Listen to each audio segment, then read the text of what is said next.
మీకు ఎదురు పడుతున్నారండి అతను రాము? నా వర్క్ పర్పస్ నేను హైదరాబాద్ లో సెటిల్ అయిపోయాను. అక్కడి నుంచి వచ్చేసి మాది మచిలీపట్నం యాక్చువల్లీ. ఓకే. రాము అక్కడే ఉండిపోయారు. అతను అక్కడే ఉన్నాడు. ఓకే.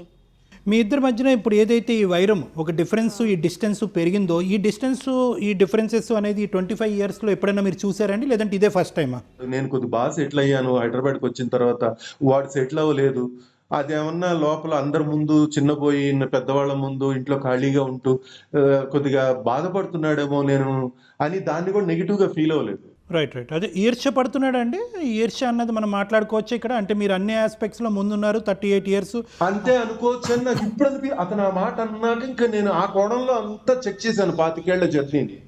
అప్పుడు నాకు గుండె పగిలిపోయింది సార్. ఎందుకంటే ఎన్నో విషయాలు, ఎన్నో రాత్రులు మేము మాట్లాడుకొని ఎన్నో సంవత్సరాలు అలా కలిసి గడిపాము. అంటే ప్రతిదీ బ్లఫింగేనా, ప్రతిదీ మోసమేనా? నన్ను నమ్మించి మోసం చేయడానికి నాకు 25 ఏళ్ళు తీసుకోవాలా? నా ఫీలింగ్స్ ని అంత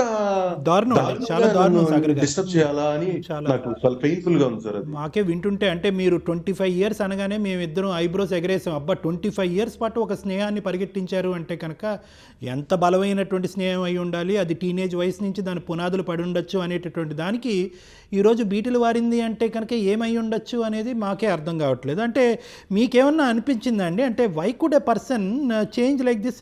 అంటే మీరు చెప్పారు సాగర్ గారు దట్ ఇంతకు ముందు కూడా ఇచ్చి పుచ్చుకోటాలోనే జరిగినాయి, బహుశా అది చిన్న వయసులో అయి ఉండొచ్చు.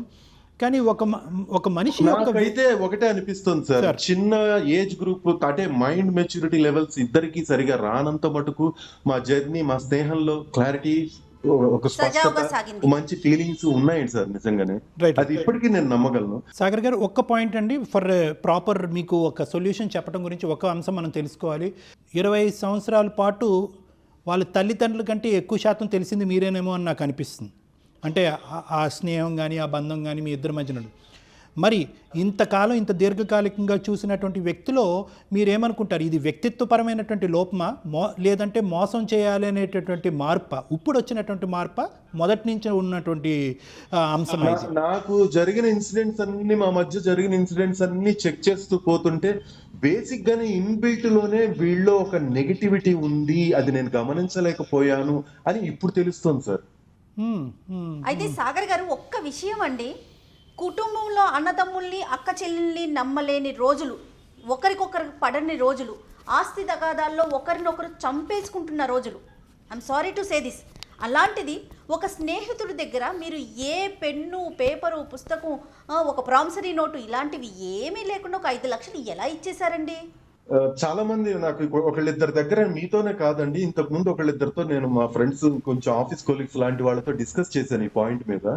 ఇదే అన్నారండి వాళ్ళు, నోట్ రాయించుకున్నావా అన్నాడు. లేదు, నోట్ ఎలా రాయించుకుంటాం, అంత స్నేహం మీద ఎలా అడిగాను నేను అసలు అంటే, అడగకపోతే ఎలాగ మరి, ఇప్పుడు వాడు ప్రూఫ్ ఏమైనా ఉందా, ఏం పీక్కుంటాడో పీక్కోమని అన్నాడు కదా, మరి చూసావు కదా, నోట్ రాయించుకోకుండా తమ్ముడే ప్యాకెట్ అని చాలా లైట్ గా మాట్లాడుతున్నారు ఫ్రెండ్స్ అంతా. ఏంటి అలా ఎలాగా నోట్ రాయించుకుంటాం 25 సంవత్సరాల జర్నీలో, నోట్ రాయించుకుంటాం ఏంటి అని నాకే ప్లస్ ఇంతకుముందు సాగర్ గారు ఇంతకు ముందు దాఖలాలు కూడా లేవు కదా. అంటే ఇతను ఇంతకు ముందు మీ దగ్గర డబ్బులు తీసుకుని కానీ, లేదంటే ఇతరత్ర స్నేహితుల దగ్గర డబ్బులు తీసుకుని ఇతను బద్ధకస్తుడుతో కొద్దిగా బాధ్యతారహితంగా ప్రవర్తిస్తాడు అనేటటువంటి అంశాలే మన పరిగణలోకి వచ్చినాయి. కానీ మోసగాడు అనేటటువంటి పరిస్థితి ఇప్పుడుకొచ్చి మీ కళ్ళెదురుగుంటే రాలే కదా. బాధ కలుగుతున్న విషయం ఏంటంటే 25 ఏళ్ల నా ఫీలింగ్స్ ని చంపేశాడని. 5 లక్షల గురించి కూడా కాదు సార్. 5 మంచి రోజులు వస్తే, భగవంతుడు మంచి చూపు చూస్తే 500 కోట్లు సంపాదించుకోవచ్చు, అది పెద్ద విషయం కాదు. కానీ నా ఫీలింగ్స్ చంపేశాడు సార్. నేను వాడిని ఎంత నమ్మానంటే, నా కుటుంబంలో ఒకడికి, నా కళ్ళ ముందు నా తల్లి నా పెట్టకుండా వాడి చేతిలో ముద్దలు పెట్టుతుంటే నేను చూసి మురిసిపోయాను సార్. నేను అట్లాంటిది నా ఫ్రెండ్షిప్ ని ఇంత దారుణంగా యూటిలైజ్ చేసుకుని నిన్ను మాట్లాడేస్తాడా? ఆఖరికి ఏం పీక్కుంటాడో పీక్కోమను, ప్రూఫ్ లేదు కదా. ప్రూఫ్ ఎలా ఉంటుంది సార్? ఇంత జర్నీలో ఎవరు నమ్మితేనే కదా సార్ ఏ వ్యక్తినైనా జర్నీ చేయగలుగుతాం మనం. నమ్మకం లేకుండా అసలు జర్నీ ఎవరితో సాధ్యమవుతుంది సార్? ఇంట్లో వాళ్ళని నమ్మకుండా, బయట వాళ్ళని నమ్మకుండా, చుట్టాలని, చుట్టుపక్కల వాళ్ళని, ఫ్రెండ్స్ ని, ఎవరిని, లవర్స్ ని, ఎవరిని నమ్మకుండా ఎలా సార్ బాధపడకండి సాగర్ గారు, ప్రస్తుతం మనం అలాంటి కాలంలో ఉన్నామండి. అలాంటి సమాజంలో మనమంతా ఉన్నాము. మనం అడవిలో ఉన్నామో అర్థం కావట్లేదు సార్ నాకైతే మాత్రం. ఎవరిని నమ్మకుండా ఎలా సార్? నమ్మితే ఇంత దారుణంగా దెబ్బ కొట్టేసేలా ఉంటే ఎలా బతకాలి? ఏంటి దరిద్రం అసలు ఈ జనాల్లో? అయ్యో సాగర్ గారు, please console your self please sir. ఆయన మానసికంగా ఎంత కృంగిపోతున్నారో విన్నారా కళ్యాణ్ గారు? అసలు చాలా చోట్ల చాలా పరిస్థితులను గమనిస్తున్నానండి. అందరూ ఇలాగే ఉన్నారు. నమ్మద్దు, ఎవరిని నమ్మద్దు. ఎట్లా సార్? ఎలా సాధ్యం?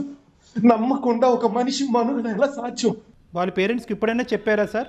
వాళ్ళ పేరెంట్స్ కి నేను చెప్పలేదు, ఎందుకంటే నేను ఊహించాను వాళ్ళు ఏమంటారు, మాకు చెప్పించావా అంటారేమో మేబీ. కాదు కళ్యాణ్ గారు, స్నేహం వరకు ఉంటే బాగుండేదేమో. ఎప్పుడైతే ఆర్థిక లావాదేవీలు జరిగినాయో, డబ్బు అనేది అది ఎక్కడున్నా ఏ రిలేషన్ అయినా దెబ్బతీస్తుంది కదండి, డిస్టర్బ్ చేయదా? స్నేహితుల మధ్యన డబ్బులు అనేటటువంటిది చాలా నార్మల్ ఆనవాయితీ, అది కామన్. ప్లస్ వీళ్ళిద్దరి మధ్యన ఇంతకు ముందు తెలియనటువంటి వయసులో ఇంకోటి సార్, డబ్బు ఆ రోజు రిజిస్ట్రేషన్ డబ్బు వస్తోంది అని వాడు తెలుసుకొని ప్లే చేశాడని ఇప్పుడు అనిపిస్తుంది ఆలోచిస్తే. అన్ని సార్, అన్ని ఐ థింక్ అన్ని ఒకదానికొకటి యాడ్ అయినాయి. మీ పెళ్లి జరగటము, మీరు ఉద్యోగరీత్యా సెటిల్ అవటము, ఆర్థికంగా స్థిరపడటము, తర్వాత ఇల్లు అమ్మటము, అక్కడి నుంచి డబ్బులు రావటము, ఇక్కడ 2 ట్రాన్స్ఫర్మేషన్స్ మనకు క్లియర్ కట్గా కనిపిస్తుంది. అతనిలో 38, 37 సంవత్సరాలు వచ్చినా కూడా బహుశా మీ వయసుతో పాటు సరిసమానంగా ఉన్నా కూడా అక్కడ ఎదుగు బదుగు లేదు.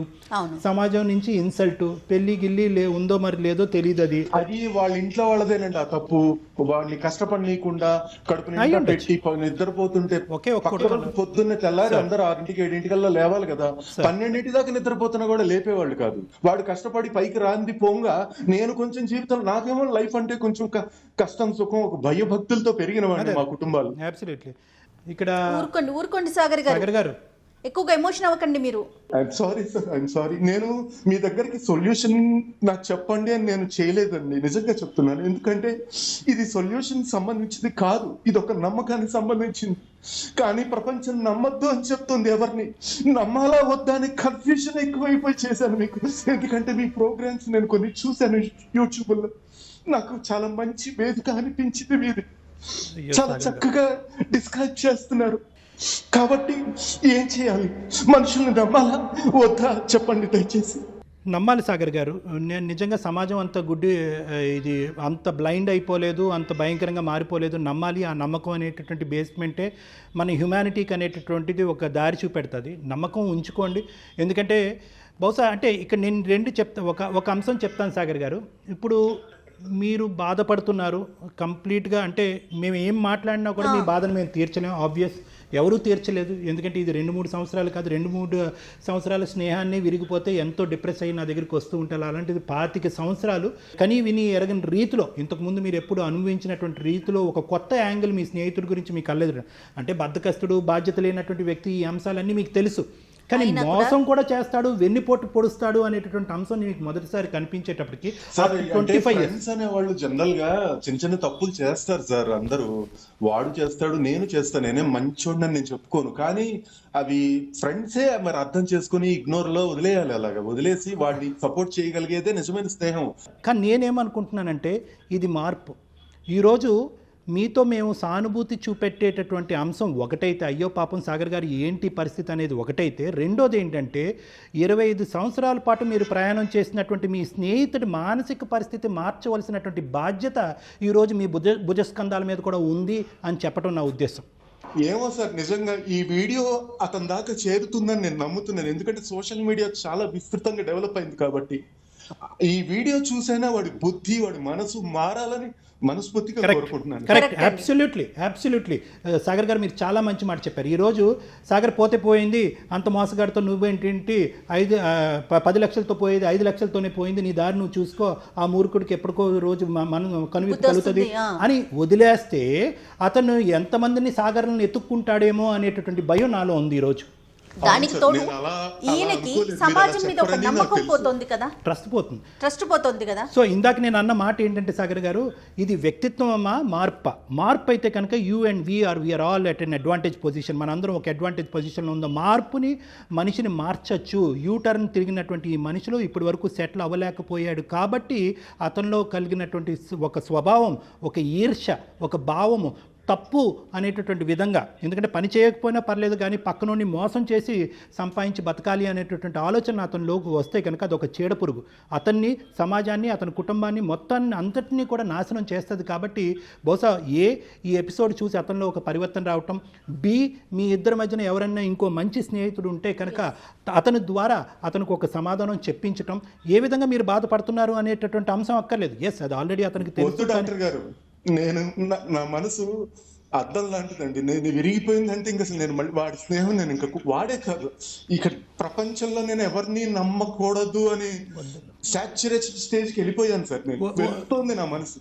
ఇంకా నేను ఇంకా అలాంటి వాళ్ళ స్నేహాలు నా వల్ల కాదు. నేను ఇంకెవరితోనూ నేను సోల్ఫుల్ గా అయితే జర్నీ చేయలేను. కరెక్ట్ సాగర్ గారు, నమ్మకం అనేది పోయింది. ద థింగ్ ఇస్ సాగర్ గారు, ఈరోజు ఒక మోస్ట్ ఇంపార్టెంట్ థింగ్ జయ గారు, ఈరోజు ఈ బేస్మెంట్ మీద మీరు ముందుకు ప్రయాణం చేయలేరు.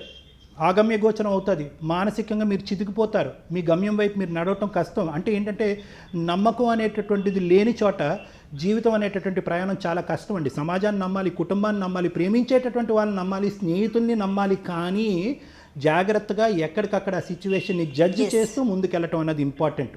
ప్రేమ నమ్మకం వేరు. డబ్బుల విషయానికి వచ్చేటప్పటికి, ఆస్తుపాస్తుల విషయానికి వచ్చేటప్పటికి కొద్దిగా ఆచి తూచి అవతలి వ్యక్తిని అసెస్ చేసిన తర్వాత ముందుకెళ్ళటం అనేటటువంటిది ఇంపార్టెంట్. ఈరోజు మీకు ఒక సామాజిక బాధ్యత కూడా ఉంది. మీ స్నేహం వద్దు అని మీరు అనుకున్నా కూడా మీ స్నేహితుడిని మార్చిన తర్వాత ఆ స్నేహాన్ని విరగొట్టుకోండి, అది వేరే విషయం.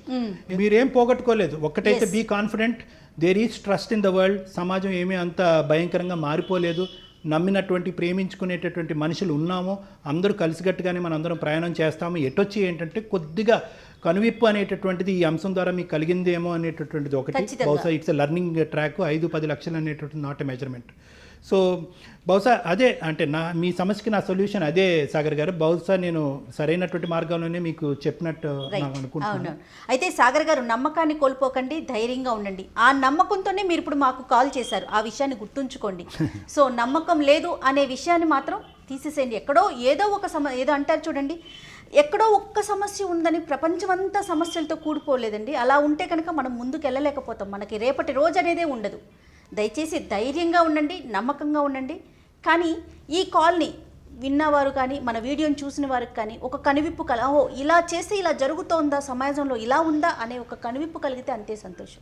ఏమైనా చెప్పేది ఉందా సాగర్ గారు? థ్యాంక్ యూ అండి, థ్యాంక్ యూ సో మచ్ అండి. చాలా చక్కగా మీరు ఇదంతా అర్థం చేసుకోవడానికి ప్రయత్నించారు, నాకు ధైర్యాన్ని ఇచ్చారు. ఇంకేమన్నా హెల్ప్ కావాలన్నా కూడా మా ఈమెయిల్ చేయండి. We're always ready to help you Sagar గారు. Okay sir, okay sir. నేను ప్రతి ఒక్కరికి చెప్తున్నానండి, జీవితం చాలా అందమైంది.